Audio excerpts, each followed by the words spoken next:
Well, most folks who've been watching or looking at some of my posts, either here or elsewhere, have probably noticed that I enjoy comparing different decks. Different tarot decks bring out different things. Excuse me, haven't gotten rid of that cough yet.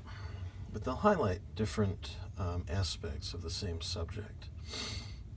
So today I did the original reading with the Muerte tarot, which has become one of my favorites very quickly.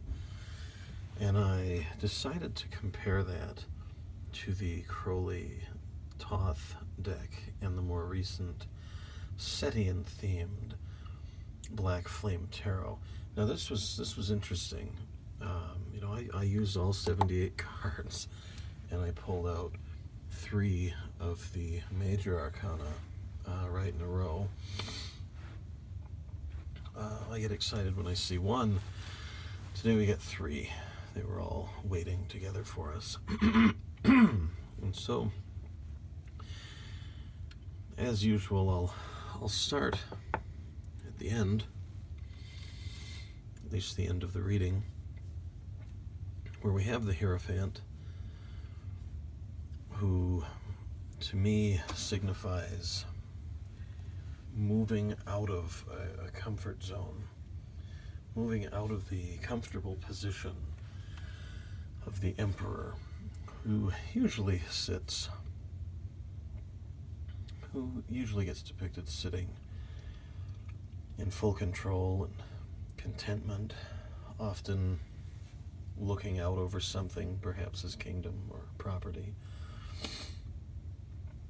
One could easily stop there on the Fool's Journey, which we also call the tarot, and consider it a life well lived and a job well done.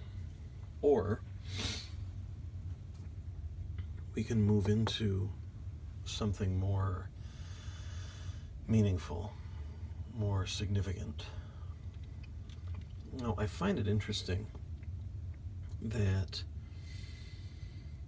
in these 2 cases, and I feel particularly drawn to these, we have this Hierophant, this priestly figure who wants to teach or wants to convey certain messages.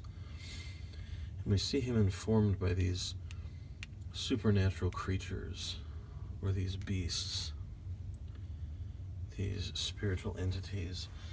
And we find that here as well, but we see a different means of communication with those entities. Here, these entities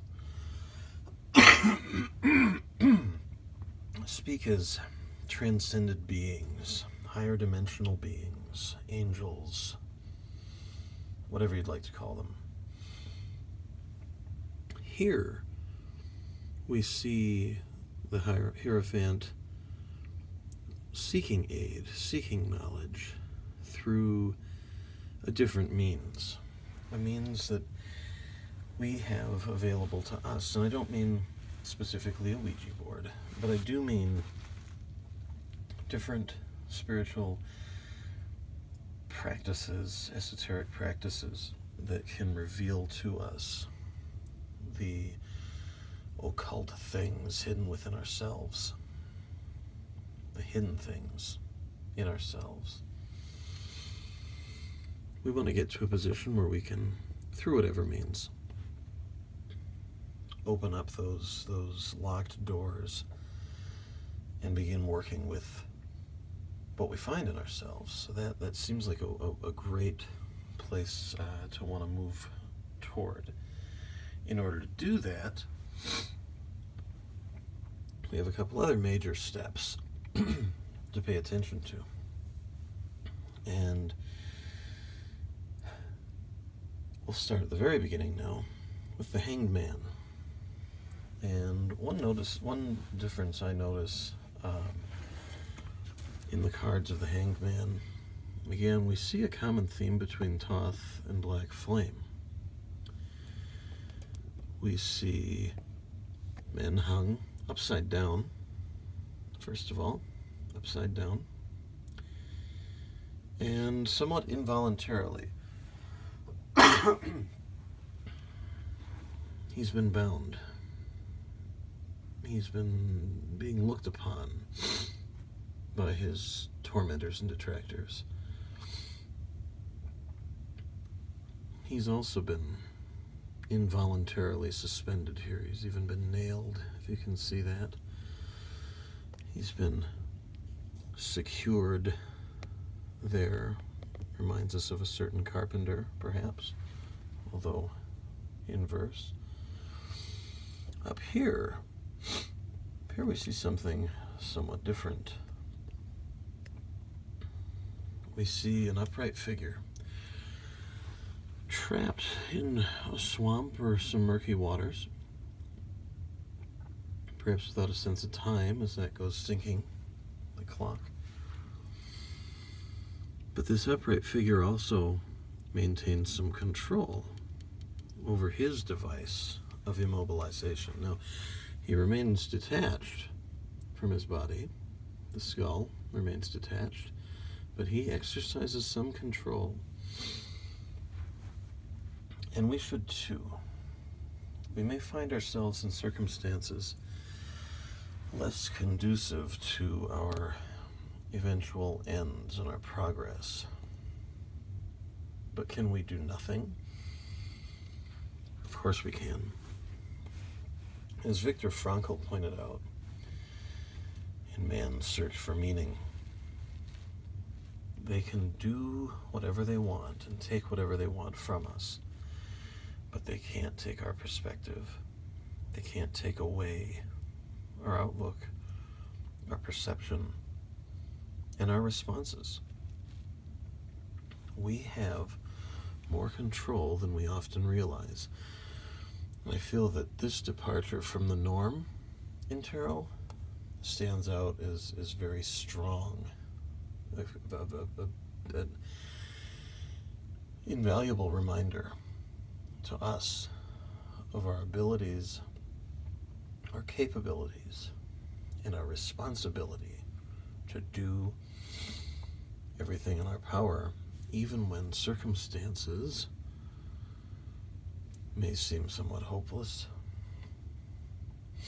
Now, the Hanged Man doesn't just stay there. We do see in our movement toward the eventual self-seeking, self-knowing, self-aware expansion of ourselves and our consciousness, the Empress. Now here, we don't see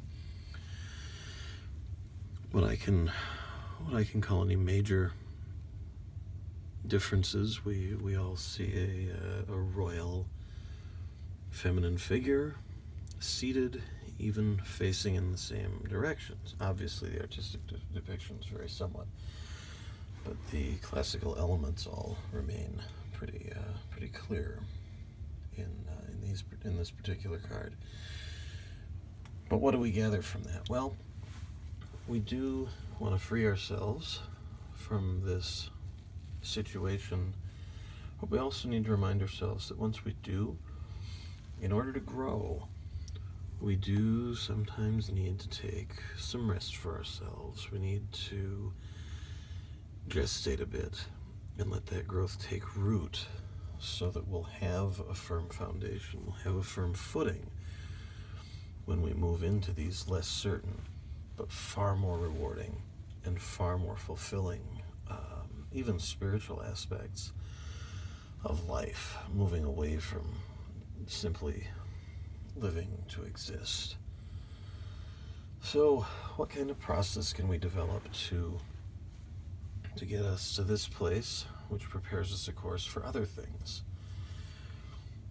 Learn to take control to the extent possible of the situations, even and especially the ones that hold you back or seem to hold you back. You begin to think outside of that cliched box Look for opportunities to exercise your control and your will in situations. And then you can see, having done it in one or two, how you can do that in other ones as you move forward. But remember also not to exhaust yourself. Take some time to reflect. See how pensive they look, how their expressions, they need time to introspect and to review and reflect on what they've been through so far. These experiences will inform this. And of course, this will inform things that lie beyond. So it might not hurt. I would in fact suggest, get a hold of a journal, get a hold of a word program, somewhere where you can keep records, and periodically go and reflect on those things. You'll see written records of how you have handled things before, and again, that'll better inform how you can move forward in other endeavors.